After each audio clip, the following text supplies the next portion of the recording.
제일 안전한 건 1번. 왜냐하면 1년치를 일단 확보했잖아요. 그죠? 자, 그 다음에 두 번째 거는 이제 내가 직접 매도해야 되니까 번거로운 게 좀 있어요. 그리고 수익이 좋을 땐 다 뺄 수 있는데 수익 안 좋을 때는 진짜 빼기 싫을 거예요.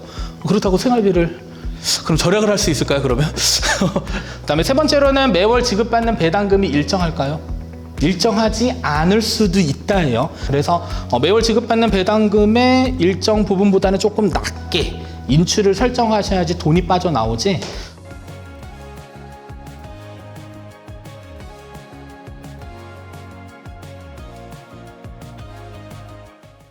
자, 그래서 목표 분배율에 따른 월배당 ETF 포트폴리오 투자 비중을 아예 그냥 가지고 왔어요. 가지고 왔는데, 자, 일단은 연금을 인출하는 방법 알고 계시나요? 1번 증권사에 찾아간다. 2번 연금 개시를 요청한다. 뭐 선택해야 될까요?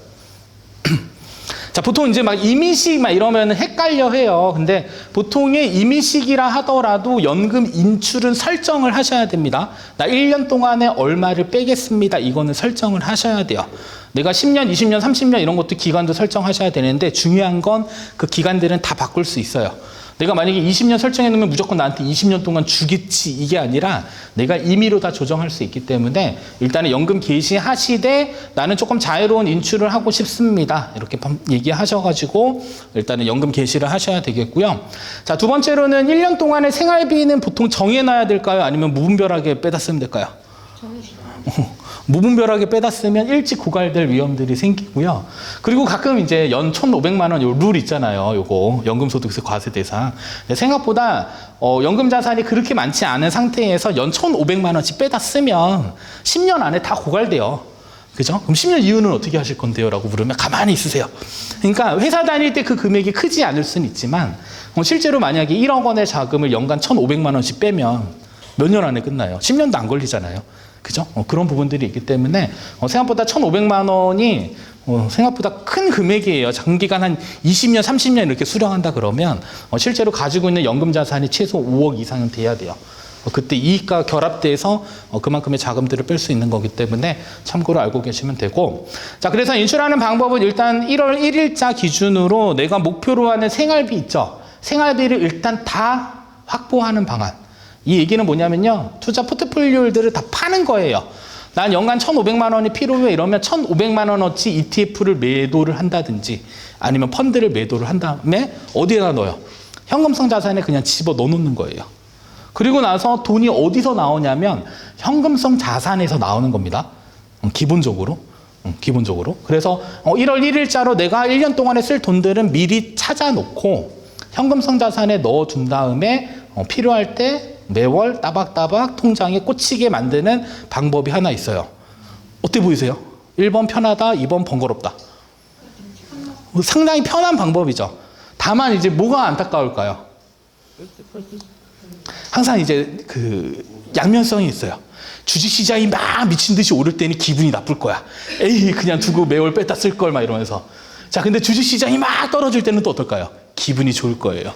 자, 이건 알 수가 없잖아요. 그죠? 우리가 뭐 1년만 빼다 쓸 건 아니기 때문에. 그래서 상당 부분 긴 시간대를 어차피 인출할 거기 때문에 이것도 결정하셔야 돼요. 나는 그냥 1년 연초에 내가 필요한 자금들 다 빼다 놓고 어디? 현금성 자산. 자, 그러면 현금성 자산 들어가면 이자가 붙어요, 안 붙어요? 붙을까요, 안 붙을까요? 자, IRP의 현금성은 이자가 있다, 없다? 있다. 얼마나? 한 예금금리 정도는 줍니다. 예금금리. 그 정도는 주고. 자, 근데 내가 만약에 단기 채권이나 아니면 MMF 아까 알려준 종목 있잖아요. 걔네들은 매도하면 바로 뺄 수 있나요? 네. 최소 이틀. 나는 지금 오늘 돈이 필요한데 오늘 매도하면 돈을 못 빼요. 그러니까 현금성은 바로 뺄 수 있거든요. 그런 차이 있으니까 알고 계셔야 되고. 자, 두 번째로는 연금저축은 현금성이 있을까요, 없을까요? 회사마다 좀 다릅니다. 어떤 회사는 그냥 MMF를 자동 매수를 해주는 회사가 있어요. MMF로. MMF는 말 그대로 한 2, 3% 정도 금리 주는. 회사마다 좀 달라요. 시스템이. 그러니까 삼성이 MMF로 매수되고, 혹시 다른 데 쓰시는 분 계세요, 혹시? 뭐 미래에 쓰시는 한투? MMF 자동 매수되나요? 안 돼요? 이자 안 주나요? 그런 회사들도 있어요. 자, 그러니까 내가 돈을 연금저축에다 납입을 해요. 그럼 내 돈이 어딘가에 자동으로 들어가는 회사가 있고, 가만히 있는 회사 있어요. 가만히 있으면 한 푼도 안 붙겠죠. 그때는 좀 대책이 필요합니다. 근데 어찌됐든 현금성 자산으로 찾아놨는데 적은 금액이 아니잖아요. 1년치 생활비인데. 그죠? 걔네들이 그래도 어느 정도 일을 할 수 있게 구조적으로 만드셔야 돼요. 자, 만약에 전혀 이제 그 이자를 안 준다. 그러면 못하더라도 어디에 뭘 사야 되겠죠. MMF나 이런 거 사뒀다가 매도 순서를 정할 수가 있습니다. 매도 순서. 매도 순서는 연금을 기시하시게 되면 정하셔야 되는데 1순위가 MMF예요. 그러면 MMF에서 먼저 돈을 빼서 나한테 계좌로 싸줍니다. 1번. 그 다음에 2번은 뭐냐면 내가 선택하는 거예요. 뭐 채권이 됐던 주식이 됐던. 근데 안타까운 건 일괄로 찾는 법은 없어요. 순서대로 나가요, 돈이. 그러니까 1번 MMF, 2순위 뭐 채권형 펀드, 3순위 주식형 펀드 이런 식으로. 자, 그러면 ETF는 어떻게 해야 될까요? 자동 매도 해줄까요? 아니면? 안 해줘요. 최악이 뭐예요? 내가 가서 계속 매도를 해야 돼요. 돈을 찾으려면. 그러니까 우리가 포트폴리오 짤 때 펀드도 있고 ETF도 있잖아요. 만약에 나는 ETF로 지금 포트폴리오를 짜고 있다. 그때는 최악의 상황이 올 수 있습니다. 계속 들어가서 매도를 해야 되는. 그래서 이 돈을 찾는 게 사실 되게 번거롭기 때문에 가장 편한 방법이 일단 뭐다? 1년에 내가 쓸 돈들은 미리 확보하고 나머지 자산 가지고 운용하는 게 가장 심플한 방법이 될 수 있다는 거 일단 첫 번째로 알고 계실 필요 있고요. 자, 두 번째로는 이제 현재 보유 중인 포트폴리오에서 일정 비율만큼 매도.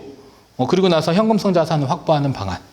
자, 요게 있는데, 자, 일단은 운용하고자 하는 스타일들이 좀 다 다를 수는 있어요. 어떤 분들은 아직까지도 그냥 펀드로 운용하시는 분들이 있고, 어떤 분들은 ETF로 운용하시는 분들도 있습니다.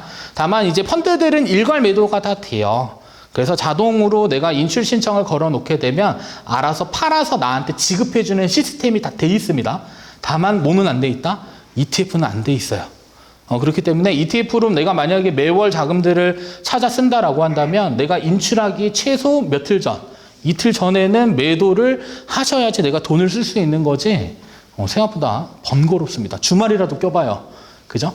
자, 그리고 해외 주식형 펀드는 환매하는데 얼마나 걸려요? 8일 막 이렇게 걸려요. 난 지금 당장 돈 써야 되는데. 내가 묶어놓은 돈들도 빼다 쓰는 게 상당히 번거로운 부분들이 있기 때문에 그래서 일반적으로 그냥 보유 포트폴리오, 이거는 펀드를 얘기하는 겁니다. 일반적인 그냥 펀드, ETF 말고요.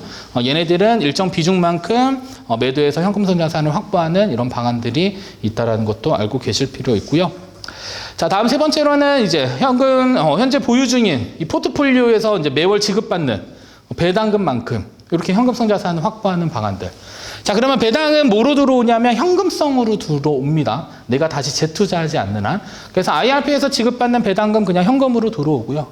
자, 그 다음에 연금저축에서 만약에 내가 월배당 ETF 포트폴리오 짰다 그러면 걔도 현금으로 들어와요.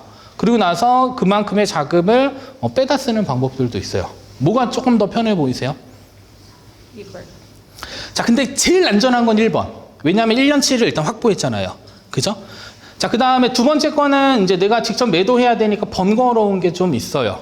그죠? 그리고 수익이 좋을 땐 잘 뺄 수 있는데 수익 안 좋을 때는 진짜 빼기 싫을 거예요. 그렇다고 생활비를 그럼 절약을 할 수 있을까요, 그러면? 돈을 필요한데 나는 그냥 굳이 뭐 이렇게 이익 나면 빼야지. 아무튼 그런 의사결정 내리기가 너무 어렵기 때문에 그런 부분들이 있고요. 그 다음에 세 번째로는 매월 지급받는 배당금이 일정할까요? 일정하지 않을 수도 있다예요. 우리가 보통 이제 목표 분배율 가지고 어느 정도 인출 금액은 예상할 수는 있지만 일정하지는 않을 수는 있다. 그래서 매월 지급받는 배당금의 일정 부분보다는 조금 낮게 인출을 설정하셔야지 돈이 빠져나오지, 완전 딱 맞춰서 인출률을 정하시게 되면 실제로 돈이 인출이 안 되는 경우도 생길 수가 있습니다. 그래서 매월 일정하지 않을 수 있기 때문에 이런 부분들을 조금 감안을 해 주실 필요가 있겠고요. 그 다음에 ETF 운용하면서 이제 불편한 게 이거예요. 펀드는 그냥 매도 순서대로 현금성 자산 다 빠져나올 수 있는데 ETF는 자동 매도 처리 자체가 안 됩니다. 이러한 좀 단점들이 조금 계속적으로 있어서 이러한 것들은 나중에 향후 거의 다 ETF로 운영하고 계시거든요. 사실 보시면. 근데 돈을 어떻게 빼다 쓸지에 대한 부분들은 조금 고민하셔야 돼요. 그래서 가장 좋은 건 1년치를 한꺼번에 빼다가 딴 데 몰아넣는 게 베스트. 아니다. 그 차선책으로 그냥 매월 지급받는 배당금 가지고 인출을 하겠다. 이것도 방법이 될 수 있고 ETF로도 충분히 다 할 수 있거든요. 미리 그냥 1년치에 빼놓고, 그죠? 그럼 확보돼 있잖아요. 나머지 그냥 운용하는 배당금 쌓아놓고, 그리고 나서 내년 되면은 그거 가지고 생활비가 가능한지 확인했다가 조금 부족해 이러면은 일부 종목 정리해서 채워가지고 빼는 이러한 형태로 이게 자동일까요? 수동일까요? 수동이에요. 생각보다 좀 이렇게 번거롭기는 하지만 아직 시스템적으로 그런 부분들이 마련이 안 돼 있는 부분들이 있다라는 것만 잘 알고 계셔야 될 부분들이다. 그래서 사실 내가 낸 거잖아요. 그죠? 내가 열심히 모아놓고, 그죠? 많이 쌓아놓은 자금들이 실제로 인출하는 게 상당히 좀 어려워요. 어렵고 번거롭고 복잡하고. 그죠? 그나마 이제 수익이라도 많이 나면 기분도 좋은데, 수익도 안 나는데 계속 빼는 것도 좀 불편하다 그러면은 좀 상대적으로 조금 번거로운 부분들은 좀 발생할 수 있다. 이런 거 알고 계실 필요 있습니다. 자, 그래서 이 월배당 ETF로 만약에 나는 그냥 포트폴리오 구성해서 이제 현금 흐름을 조금 만들겠다. 자, 그러면 얘는 그 성장이 아니에요. 돈을 빼시는 분들한테 적용되는 거예요. 돈을 빼실 분들. 자, 그러면은 이제 우리가 그 포트폴리오를 짤 때 아까 최초에는 뭐 기준으로 포트폴리오 만들었어요? 목표 기대 수익률 가지고 포트폴리오 만들었죠. 내가 만약에 안전자산 3%, 위험자산 10%인데 중간 정도 가져가려면 안전한 거에 50%, 위험한 거에 50%. 그죠? 아까 섞으면은 중간 정도니까 8%를 기대를 했잖아요. 자, 근데 월배당 ETF는 요게 사실 좀 애매한 게 뭐가 있냐면, 우리가 가격 변동에 대한 장기 그게 없어요. 왜냐하면 지금 상장된 지 얼마나 됐을까요? 지금 거의 월배당이 이제 들어오서 이제 돈을 주기 시작한 지가 2022년 9월이에요. 그러니까 아직까지는 이 누적 데이터들이 없기 때문에 얘네들이 연평균 수익률을 만들어낸다라는 건 거의 불가능의 영역이고요. 다만 뭐 S&P 500 기반 얘네들은 뭐 비슷하기는 하겠지만 계속적으로 만들어지고 있는 막 이 커버드 콜 이런 종목들은 사실 계속 이제 추적을 해야 되는 부분들이 있다라는 것만 알고 계실 필요가 있습니다. 자, 그래서 보시면은 기초 자산은 다 나눠놨죠. 그래도 뭐 현금성 S&P 500 나스닥, 슈드 커버드 콜, S&P 500 커버드 콜, 나스닥 커버드 콜, 자산 배분율 이렇게 다 나눠놨어요. 자, 그리고 나서 뭘 확인할 수 있냐면 저기 목표 분배율 보이세요? 여기 목표 분배율. 자, 요것들은 다 확인을 할 수 있어요. 그래서 현금성 자산은 지금은 3%, S&P 500은 분배금이 1.17 정도 줍니다. 자, 나스닥은 0.53, 뭐 거의 기대할 필요는 없어요. 자, 그 다음에 한국형 슈드가 한 3.4%, 그 다음에 커버드 콜 여기 2호가 뭐랑 섞여 있냐면 슈드랑 S&P 500 커버드 콜이 섞여 있습니다. 그래서 얘는 기대 수익률이 한 10% 정도. 그다음에 이제 여기 타이거 미국 S&P 500 타겟 데일 커버드 콜이 15%, 아래에 있는 나스닥 커버드 콜이 15%. 그다음에 뭐 글로벌 인컴 얘가 7% 정도가 돼요. 그래서 얘를 가지고 조합을 하는 거예요. 이렇게. 그래서 나는 한 6% 정도 그냥 목표 분배율을 받고자 한다면 이때는 현금성의 30%. 그죠? S&P 500이랑 나스닥도 성장 중심으로 들어가니까 한 10% 정도 넣어두고 나머지는 한국형 슈드, 나머지는 이제 커버드 콜이 좀 일부는 좀 들어갈 필요가 있고요. 자, 만약에 나는 커버드 콜을 전혀 넣고 싶지 않다라고 하면 어떻게 하면 될까요? 자, 실제로 연 6% 정도 주는 상품군들이 있을까요, 없을까요? 있어요. 그죠? 걔를 가지고 포트폴리오를 짜시면 되는데, 자, 근데 우리가 아까 항상 말씀드렸지만 포트폴리오를 하나의 자산에 다 몰아넣는 건 생각보다 위험하다. 그럼 결국에는 안전자산의 일정 비중이 가잖아요. 그러면 안전자산 3%대 하나, 그 다음에 뭐 배당받는 거 6%대 하나 섞어버리게 되면 실제로 내가 원하는 기대 수익률은 한 4.5%대로 확 낮아지게 됩니다. 그러면 그 인출률 가지고 생활이 가능한지 여부는 한번 체크를 해보시고, 불가능하다 그러면은 이때는 다른 대안을 조금 만들어 내실 필요가 좀 있습니다. 그래서 각각의 목표 분배율 6%, 7%, 8%, 9%, 10% 이렇게 다 구성해 놨으니까 나중에 포트폴리오를 한번 만들 때 이러한 부분들 참고하셔가지고 이렇게 한번 예상 포트폴리오를 만들어 두시면 좋을 것 같고요. 보시게 되면은 뭐 여기 아래가 이제 인출률이에요. 한 6%, 7.16, 8%, 9%, 한 약 10% 정도 이렇게 안정적으로 현금 흐름을 지급받을 수 있게 만들어낼 수 있으니까 이런 방법들도 좀 잘 활용하시면 되겠고, 자, 그러면 어느 정도의 목표 분배율을 가져가는 게 가장 적합할까요? 커버드 콜을 만약에 썼다라고 했을 때 사람마다 다 다르기는 해요. 근데 어떤 분들은 이제 한 뭐 8에서 10 이상 원하시는 분들도 계시고요. 다 다릅니다. 다만 선택하실 때는 뭘 이해하셔야 될까요? 이 커버드 콜에 대한 그 개념 자체를 조금 이해하셔야 돼요. 자, 지금 계속 주가가 올라요. 커버드 콜 사면 기분이 좋을까요, 나쁠까요? 생각보다 나쁘진 않을 수는 있어요. 왜냐하면 배당도 받고 이익도 나니까. 자, 근데 계속 떨어져. 막 연간 10% 떨어졌는데 내가 12% 빼다 썼어요. 그러면 마이너스 몇 프로예요, 실제로는?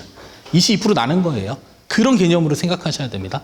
그래서 어느 특정 자산에 다 몰아서 하는 거는 너무 리스크하기 때문에 조금 분배를 좀 해주실 필요가 있고, 여기에 지금 이제 채권을 아예 빼버렸는데 채권을 뺀 이유가 있어요. 채권이 제가 이제 분석을 쭉 하다 보니까 이따가 잠깐 엑셀로 보여드릴 텐데, 이 TLT라고 하는 게 있어요. 미국에 상장되어져 있는 뭐 장기 채권이 있는데, 자, 걔가 이제 상장되는 날로부터 지금까지 쭉 이렇게 분석을 하니까 연평균 수익률이 몇이었을까요? 연평균 수익률이 3%도 안 돼요. 그래서 아예 그냥 채권이, 보통 채권을 왜 넣을까요, 저희가? 보통? 채권 넣는 이유.